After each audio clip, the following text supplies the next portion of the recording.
Hey everyone, so I want to talk about how and when you choose your next journal today. So, I used to not really think about which journal would be next in line when I first started journaling as much. I had a few extras that I'd bought. And I was like, oh, these will be cool. And then I kind of didn't really think, like, okay, this one's one I'm going to use next. But in recent years, I've done that kind of more and more. It's something to look forward to. I got you roses, by the way. But it's something to look forward to and kind of encourage yourself to keep writing and be like, okay, this one's the next. And sometimes I'll add in, start decorating the next journal even before I started using it. Like I'll add in the About Me page and pages that says music and movies and quotes and just add the headlines to the page and not fill them in yet. Just to try to start, it's kind of like starting to getting to know that journal, which sounds weird, but it just feels like it has some kind of history with you instead of just going out and getting it and starting writing in it that night and telling your deepest, darkest secrets in it. It's you kind of have to like work your way into it. It's like a friend. You have to get to know them and decorate them. Decorate your friends first. But another thing about which journal is just kind of what I'm feeling at that time. If I'm more into like soothing, comforting colors, that lavender would be more what I'd be into at that time. That orange journal, if I wasn't really peppy at the time, that orange journal might be kind of annoying. But if it was like summer or Halloween, that orange journal's fun. I have been tipped to use this orange journal next, but it actually got booted because I'm going to use a flower journal, like this floral patchwork journal next. And that just reminded me of picnics, and it was cute and kind of, for some reason, I guess it felt sort of sentimental, just like Grandma Mosesy, just quaint, vintage, life is peachy, the world is better type of thing. So sometimes a pattern of a journal will just make it feel a certain way to me. Like this lavender one seems more soothing, and that was the color my prom dress junior year. So I've always liked that color. It's just more comforting. And this journal actually started as kind of a travel journal a few years ago, and I wrote a handful of pages, and I was going to use it as a normal daily journal when I got home, but never did. So I've been wanting to use this one for a while. But the paper in that is pretty thin. That's another thing that affects which journal I'm going to use next. If I get on a kick of using fountain pens, like that purple journal wouldn't do it because that paper's pretty thin.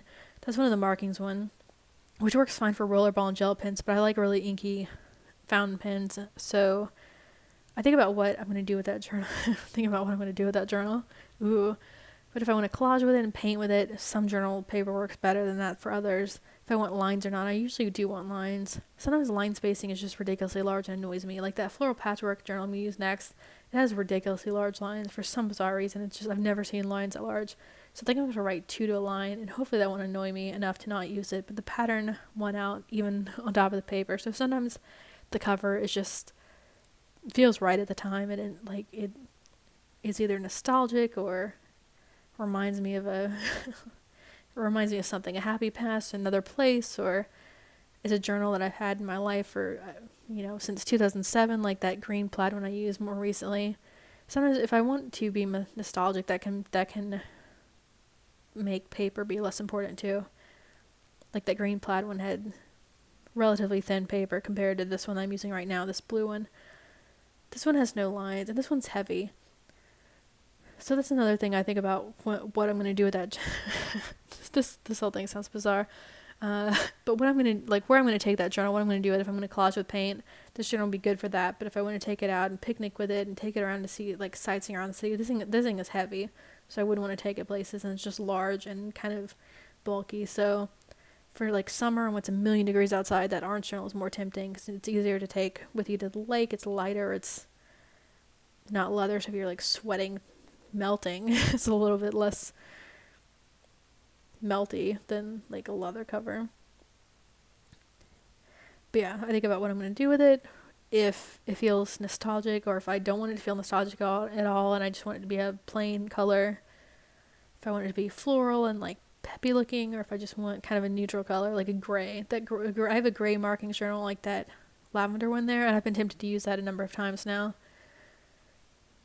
But I think at the time, or those times, I was more into collaging and I wanted to add paint to collages, and that paper wouldn't do it. But yeah, it's kind of a combination of if the cover does it for me, if it's either just, feels comforting or feels nostalgic, or if it's like my favorite color that I'm gonna kick on at the time. Like earlier in the year, I had that gold, I don't even know how to say it, Luctrum, whatever journal, and I thought I was gonna use that earlier in the year, but I still haven't, and I kind of had too much gold. Like I had a gold phone cover and I had gold other stuff, and I just kind of got sick of gold. Same with leopard print. I kind of overdid it with the leopard print for a while, so I just kind of pushed the other leopard print and the gold journal back a while so I could use them when it's really feels right. Like I wanted to use a journal, no matter how nice it is. If I don't feel like that's the journal for me right now, it's kind of a hard, like there's not really like a law. I don't even know the word.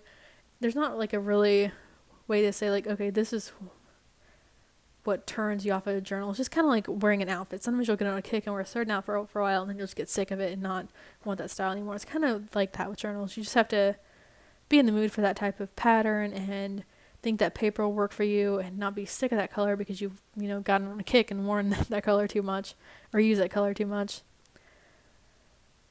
And I totally am voicing over this. This video was so long before, and that's why it looks like my journals are doing the Harlem Shake here. But yeah, let me know how you pick your next journal. If you pick how far ahead. I kind of have in mind which two journals I'm going to use next. I think the floral patchwork journal and then that orange one. But sometimes they get booted in order. About a year or two ago, I kind of had like more, like I think 4 journals that I'd kind of planned out next in line, or 5. But I don't plan that far ahead anymore. I just kind of think, okay, I'll probably use this one next. But if I get to the end of it and I'm looking at that journal, I'm like, I don't even want to think about picnics or patchwork. When I finished that blue journal, I would just go with something else. I'd go with the orange one or this lavender one. And it really is inexplicable what really does it with a journal. It's just like roses. Sometimes they're pretty and sometimes they're not. Anyway, let me know how you pick them. And have a good night. Bye.